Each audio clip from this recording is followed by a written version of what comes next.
Hi అండి. మీ అందరూ బాగున్నారా? మీ అందరికి చెప్పాను కదా నేను 7 నెలల వ్రతం చేస్తాననేసి. అదైతే కంప్లీట్ అయిపోయింది. కంప్లీట్ అయిపోయేసి తిరుమల టికెట్ బుక్ చేసుకొని 300 టికెట్ వెళ్తున్నాను.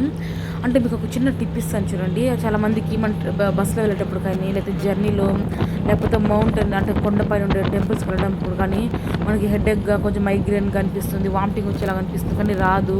ఫుల్ హెడేక్గా అనిపిస్తుంది, కళ్ళు తిరిగి ఉంటుంది కదా. ఒక మంచి టిప్ చెప్తాను చూడండి. 1 రూపీ చాక్లెట్స్ ఉంటుంది కదా, కాఫీ చాక్లెట్స్, అవి తీసుకెళ్ళి చప్పరించుకుంటా ఉండండి. ఇంకోటి ఏమంటే హాట్ వాటర్ తీసుకెళ్ళండి ఫ్లాస్క్లో, అది కూడా తాగుతా ఉండండి. ఇంకోటి ఏమంటే నేను ఒక వీడియో చేసి చూపిస్తాను. హాట్ వాటర్లో జీలకర్ర, లెమన్, సాల్ట్ మిక్స్ చేసుకొని తీసుకెళ్ళండి.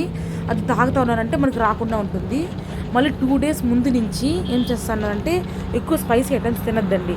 అంటే బజ్జీలు, బోండాలు, పకోడాలు అలాంటిది ఏం తినద్దు. ఒట్టి ఇడ్లీ అలాంటివి తీసుకుంటా ఉండండి, మనకి సెట్ అయిపోతుంది. నిజంగా అయితే నాకైతే చాలా చాలా హ్యాపీ అనిపించింది. ఎందుకంటే 7 నెలలు ఇదంతా టికెట్ బుక్ చేసుకున్నాం. అందుకే దేవుడు నాకు అలా కుదిరిచినాడేమో, వ్రతం చేస్తాను ముందే అని తెలిసేమో, అందుకే నాకు టికెట్ ఆ టైం దొరికింది. నిజంగా ఈ టెంపుల్ చూసినంత ఎంత హ్యాపీ, ఈ టెంపుల్ పోయినంత హ్యాపీగా ఏ టెంపుల్ కూడా నాకు అయితే నిజంగా కలగదు. నిజంగా నా ముందర 100 కోట్లు పెట్టాము నాకు ఆనందం కలగదేమో. తిరుమలకు పోయినంత ఆనందం దేని మీద నాకైతే కలగదు. సంవత్సరానికి ఎలా అయినా 3 సార్లు వెళ్ళిపోతాను నేను. అదే నా హ్యాపీనెస్. చూసే వాళ్ళు పిచ్చి అనుకుంటారు, కానీ నాకైతే అది అక్కడే హ్యాపీనెస్ అనిపిస్తుంది, పీస్ఫుల్గా అనిపిస్తుంది. ఇదే నచ్చే టిప్స్. లేడీస్కి అయితే హాట్ వాటర్ తీసుకెళ్ళండి, లేకపోతే చాక్లెట్స్ తీసుకెళ్ళండి.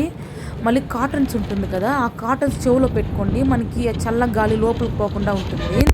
ఆ కాటన్ పెట్టుకొని గాలి, లేదా ఇప్పుడు మనకి మినీ ఫ్యాన్స్ వస్తుంది కదా 300కి 400కి, అది పెట్టుకోండి. అప్పుడు చెమటలు కారుతూ ఉన్నప్పుడు మనకు అది స్వెట్ రాకుండా కంట్రోల్ చేస్తుంది అన్నమాట. ఇదే నచ్చే టిప్స్. ప్లీజ్ సబ్స్క్రైబ్ చేయండి.